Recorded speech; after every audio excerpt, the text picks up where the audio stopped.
Dahil pag ako po ay kinasuhan, kasama ng aking pamilya, hindi po bailable. Makukulong po kami, sigurado kami, mananalo sa kaso. Wala silang kapanapanalo dahil yun ay gawa-gawa lamang. Pero makukulong ang aking asawa at mga anak. Ang hindi po nila alam, yung building po na yun, isang miyembro ng kabinete sa ngayon, isang senador, ang kasama rin na nagpondo at kapitalista sa negosyong yun. Sino? Kaya nga natatawa ko. Sino? Sino? Sino? Sino? Sino? Sino? Sino? Sino? Hindi ko mabanggit ang pangalan. Dahil gagamitin ko yun pagdating ng kaso at sasabihin ko sa mukha ni Matibag na kung ang gigipit ka, gipitin mo rin ang sekretaryo ng kabinete at gipitin mo rin ang senador na kakampi ninyo. Ngayon o, yung kaso ng Kadante Marcoleta, ako na naman po ang kasama niya. Sikat ka talaga, Kong. Sabi ko kay Kadante, sabi niya, Mike, makukulong na ako. Pag ako'y nakulong, ituloy mo ang laban sa labas. Huwag kang hihinto. Ang sabi ko kay Kadante, paano ko lalaban sa labas? Tayo magkasama sa kulungan.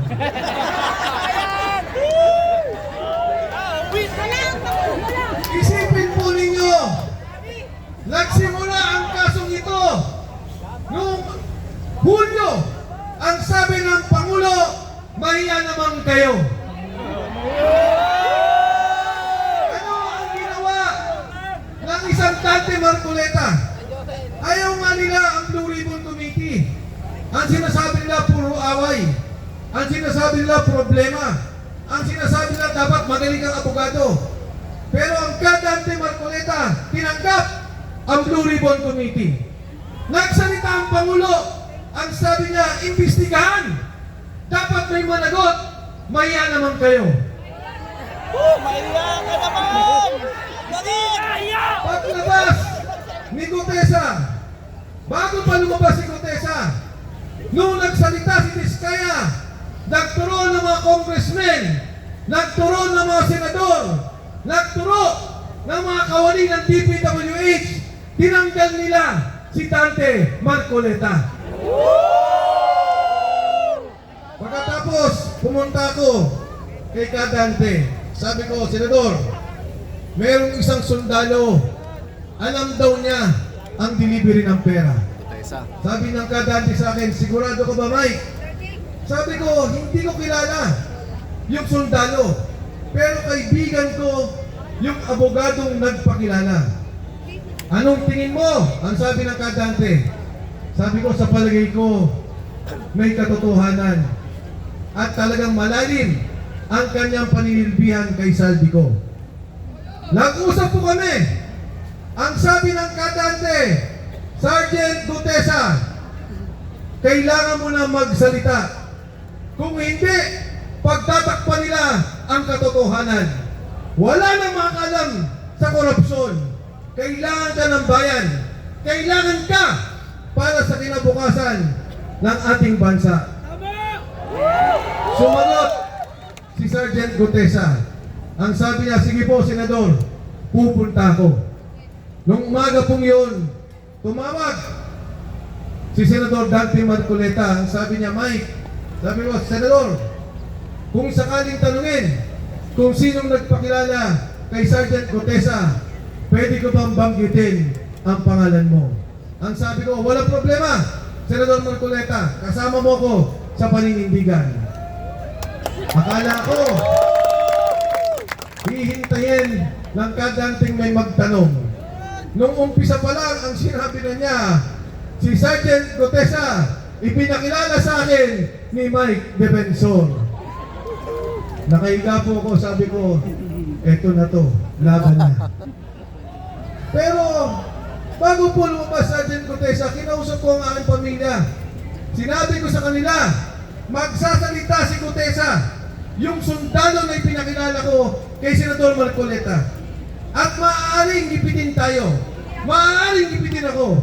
Ang sagot ng aking mga anak, ang sagot ng aking asawa, kung yan ang katotohanan, kung yan ang dapat para sa bayan, kung yan ang hustisya na dapat nating makamtan, ituloy mo ang laban. Suportahan mo si Sergeant Gutesa.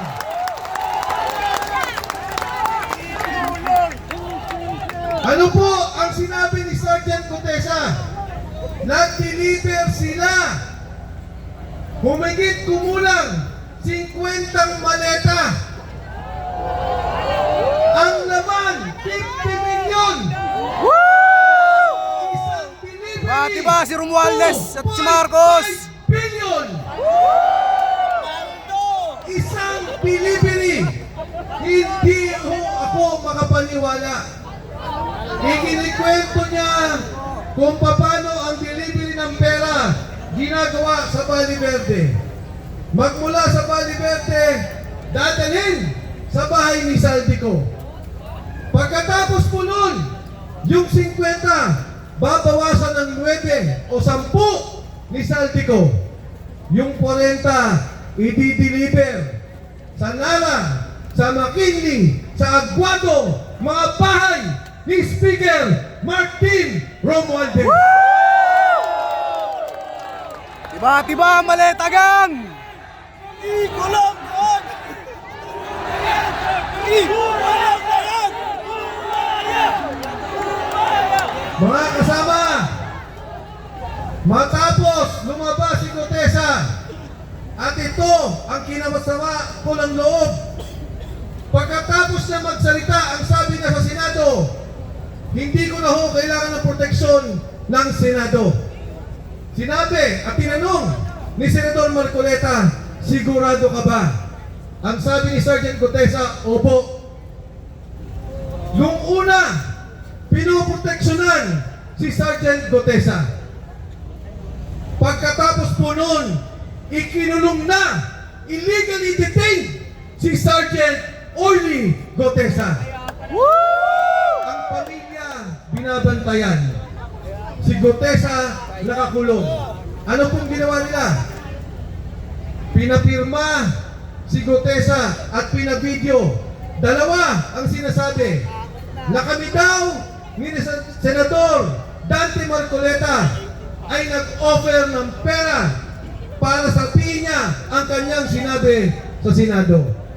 Pangalawa, hindi daw totoo na may delivery siya kay Speaker Martin Romualdez.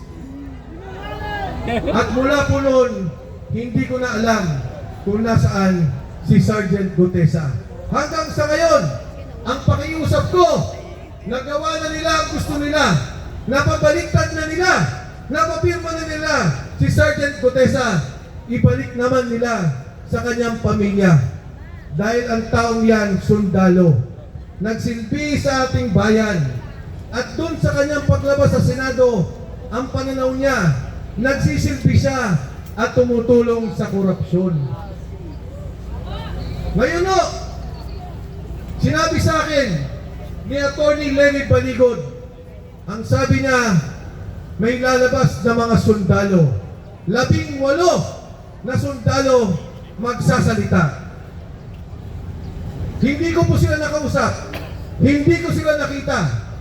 Nakausap ko na lang sila isang beses, 5 minuto bago magsalita sa Club Filipino. At ano pong sinabi nila? Mali-maletang delivery sa mga congressman, sa mga senador, sa mga kabinete, at kay Speaker Martin Romualdez.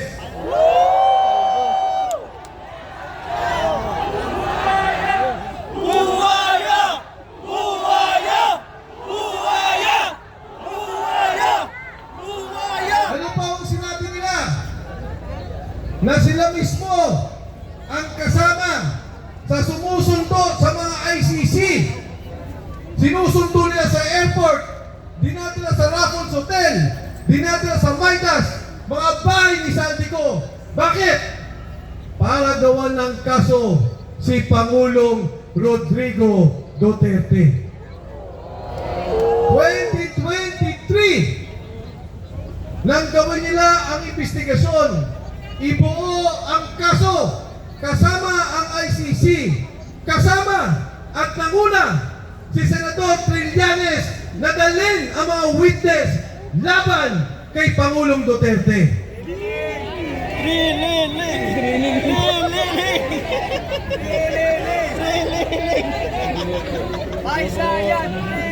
Na noong impeachment, noong mga hearing, at lahat ng ginawa sa Kongreso, may delivery ng mali-malitang pera. Pero dito kayo magugulat. Tinanong ko po sila, ilang beses kayo nagdi-deliver sa isang linggo? 3 beses isang linggo. Tiba, tiba! Magkano ang pinakamaliit na delivery ninyo? 500 million pesos. Magkano ang pinakamalaking delivery ninyo? 4 na bilyong piso. Ilagay na lang po natin sa 1 bilyon. Ang ibig sabihin, sa isang buwan, 12 bilyong piso ang delivery mula sa nakaw na boto ng sambayanang Pilipino. Buwis ninyo, pera ninyo, ninanakaw, dinideliver, linggo-linggo.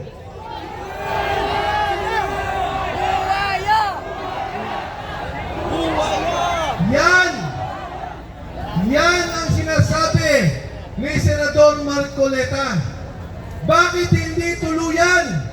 Bakit hindi imbestigahan? Alamin ang katotohanan. Kaya po yung kulong sa Senado, yung kulong na yan, hindi dahil sa impeachment, hindi dahil sa Senate President. Ang kulong na yan ay dahil sa Senate Blue Ribbon Committee. Ang kulong na yan ay dahil sa takot nila kay Senador Dante Marcoleta.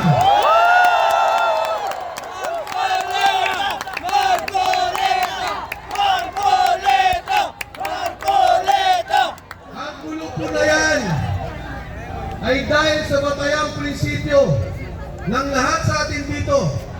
Ang ating paninindigan, huwag po tayo magpolitika.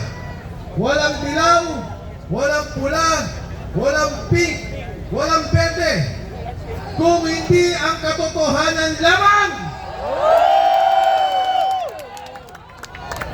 Ang hinihingi po natin, lumabas ang hustisya, lumabas ang totoo, at kasuhan ang mga tunay na nagnakaw sa pondo ng sambayanang Pilipino.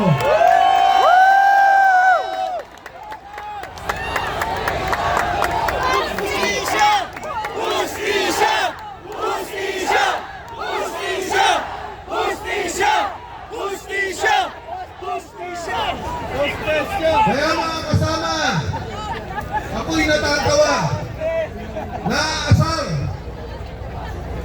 nanggagalaiti. Ang sabi nila, 3 buwan nakaraan, may kaso na daw si Senador Joel Villanueva. 3 buwan nakaraan, ang sabi nila, may kaso na si Senador Chis Escudero. Hudas! Hudas! Hudas! Si Cheese at Billion! Hudas! Hudas! Hudas! Hudas! Hudas! Sabi po Hudas! nila, may kaso na si Speaker Martin Romualdez. Budol! Budol!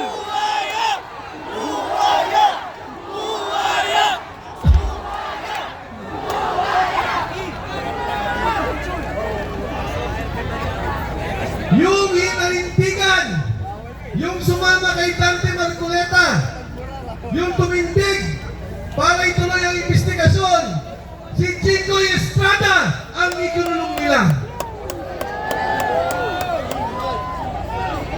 Dahil nung sinabi nila kay Senator Jinggoy Estrada, Bumaliktad ka na, Jinggoy. Wala kang kaso. Pinapangako namin sa'yo, pag sumama ka, Ligtas ka! sa amin, Ligtas ka! Malacanang, wala kang Wala kaso. ka ng kaso! Ang sabi ni Jinggoy Estrada, hindi na lang ako bale. Malinindigan ako. Ikulong niyo na po ako.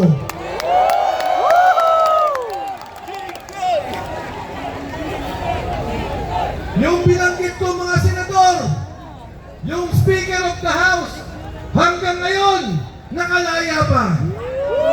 Walang kaso. Si Martin Romualdez, isang taon na, wala pa rin kaso. At ang nakakatawa, kami ni Dante Marcoleta, ikukulong na nila. Di kami papayag.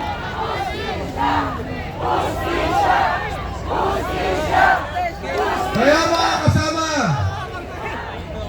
si Dante Marcoleta, ang ating senador, ay simbolo lamang ng ating prinsipyo. Ang ginagawa sa kanya, ang ginagawa sa marami na kinasuhan, kasama na si Jimmy Bongo, ako po, 7 na ang kaso ko, ay pagbabaluktot ng batas.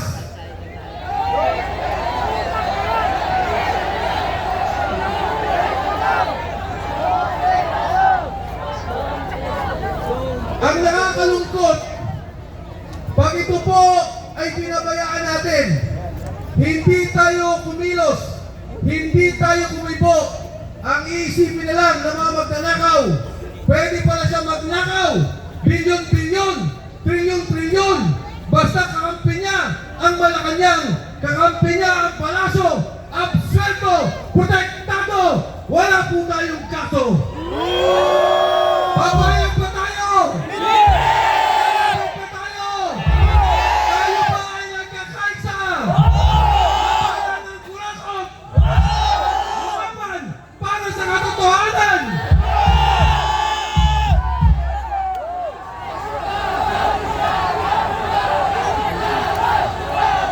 Laban! Laban!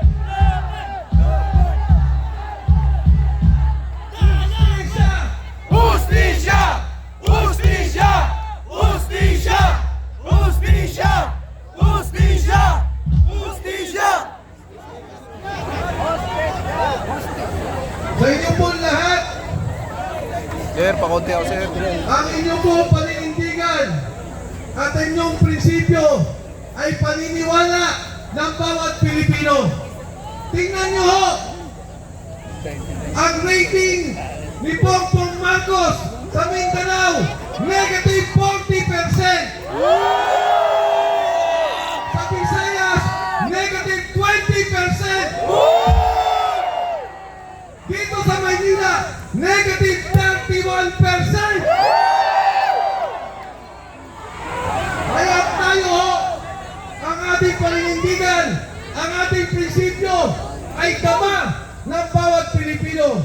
Ang pagkakataon po ito, nananawagan ako sa bawat Pilipino, magkaisa po tayo, makiisa tayo sa ginagawang paglaban dito sa EDSA ngayon. Labanan ang kurakot! Kasuhan ang kurakot!